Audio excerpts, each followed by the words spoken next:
ladies and gentlemen. It's not easy to follow those nice speeches with my presentation because my language is not excellent, but pictures are, you will see. So I will tell you a story about the use of energy in vernacular architecture, in classical architecture, and finally even in aviatics. So the connections, you have to wait. But let's go to the beginning. We have active and passive use of energy, and the examples in Slovenia, Herek, Kozovec, Granary, and Apiary, we have to build just the appropriate buildings, and we have to wait for energy, the sunbeams, and we have drying, we have chilling, and we have buoyancy to help bees to better life. Sorry. Kozovec is the most interesting and the most important Slovene architecture. This is very close connected to theory because it's built with help of squares. On the north of Slovenia, we have the slim type and stout type downstairs in Slovenia.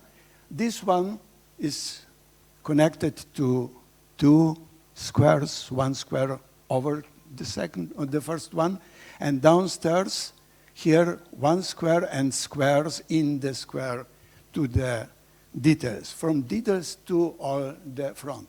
But it comes from the trunk. And square root of 2, 1, and so on and so on, and our grandfathers didn't know square root of 2 and so on and so on. But answer is very simple. Very simple worker in the wood can hew a square beam from the circular trunk. So this is the connection. Granary, where the roof is not connected, tight connected to the body. And we have here air circulated around like a thermos bottle, and the same temperature of the day. And apiary, it's Slovene apiary is very interesting because it's caged in a cube, but all the dimensions are the same, and we need the sun heating and the reflex of sunbeams for buoyancy, which help a lot to the bees. And then we have something in between, passive and active use of energy, corn rack. In Slovenia here, in Vettel, but in Spain, the same system, all in stone, in dry stone. But more interesting is this one, Espigueiros in Portugal, which is hewn by, from very hard volcanic stone. And the details are very exact, and this object is extremely interesting and nice, beautiful. And just for interesting thing, in Balkans, also here in Hungary, you have chili pepper and drying chili pepper without any architecture.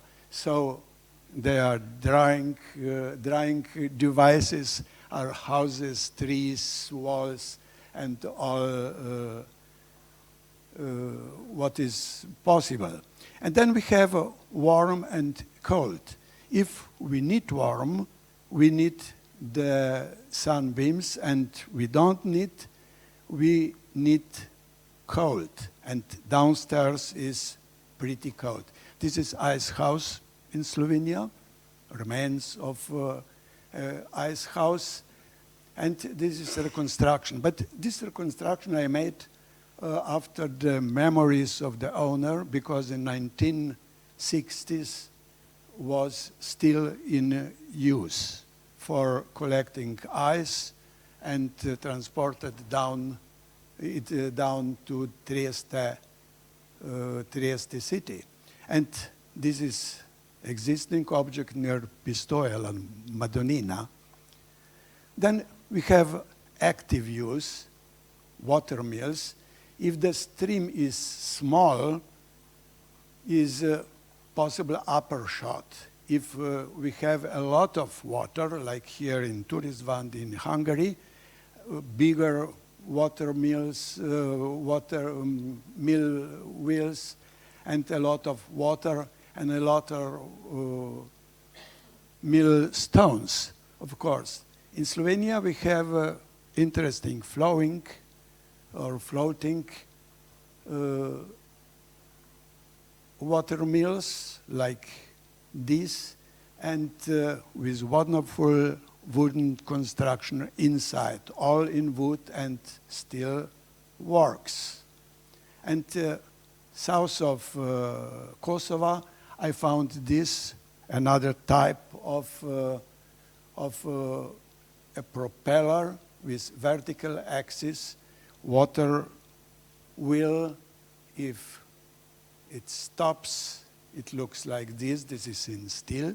But you can find in south of Croatia and in south of Herzegovina also the wooden water wheels like this, still in working. And then we have the water. River Danube in Budapest. Here, very intense transport, longitudinal transport on the Danube. Bratislava and Slovenia, and we can see here water and boats and the moat. And this is very important because the moat is extremely important.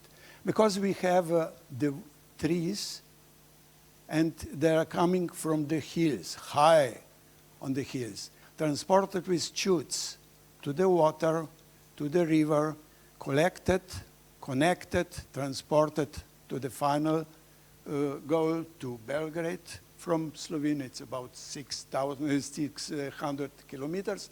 And then with money, they are returning back. And where are the problems, or where are the details? The chute transporting for trunks. This is the moat outside, not in the water, but connected with wonderful natural materials.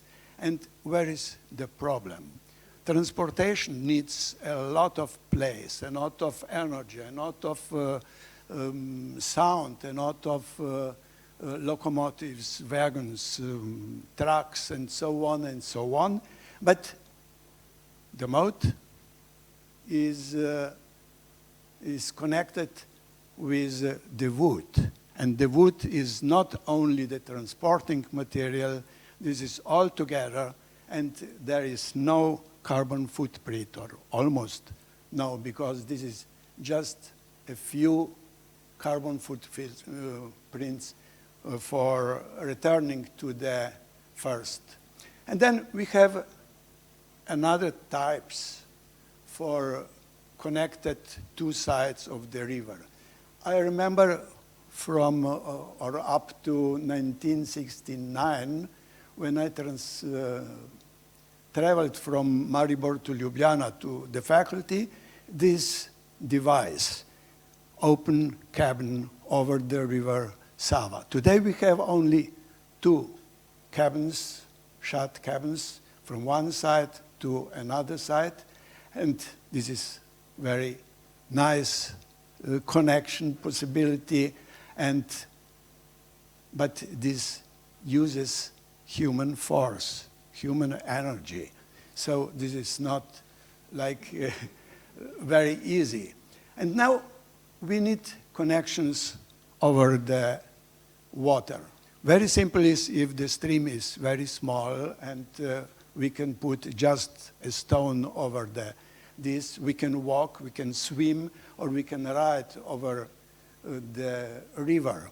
We can use human power, like this in Nile, or with help of a brain, also another energy, the wind.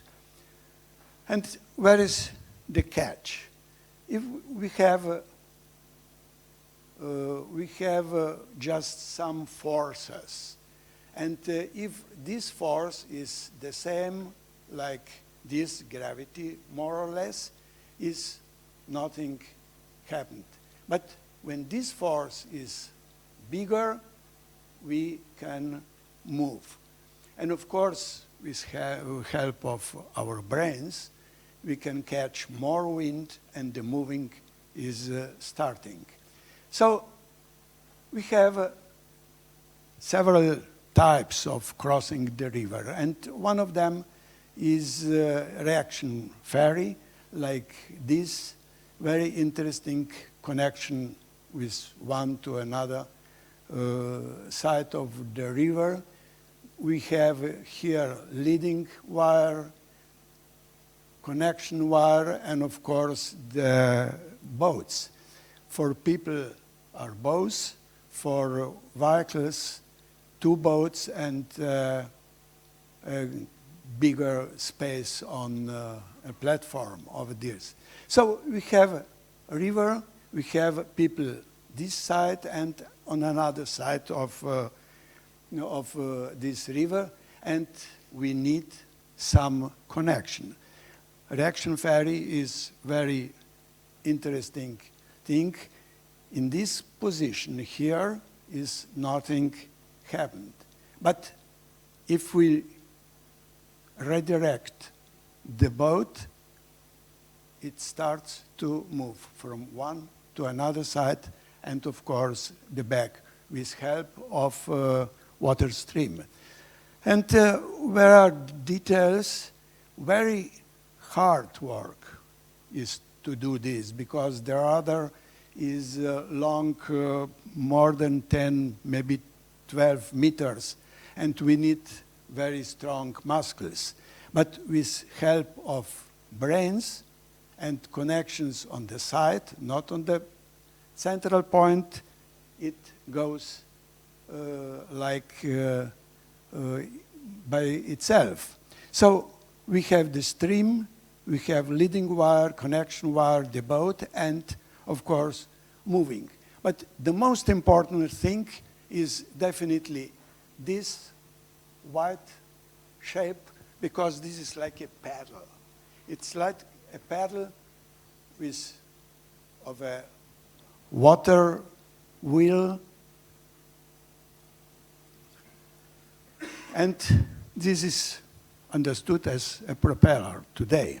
And I will show you something more about the propeller. So here we have connections with reaction ferries in Budapest. Very interesting, because it's another system.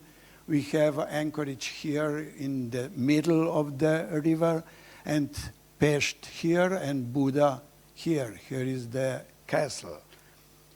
So if we see today, this is the river Danube. The reaction ferry was here with anchorage in the middle and an arc, a part of a circle. From the castle, we can see this center and the big circle here, anchorage here, Pest and Buda here. It's extremely interesting, extremely simple, but it works only 2 years, from 1696 to 1697. But the system is definitely interesting. And then we have moving the air, so it's the wind.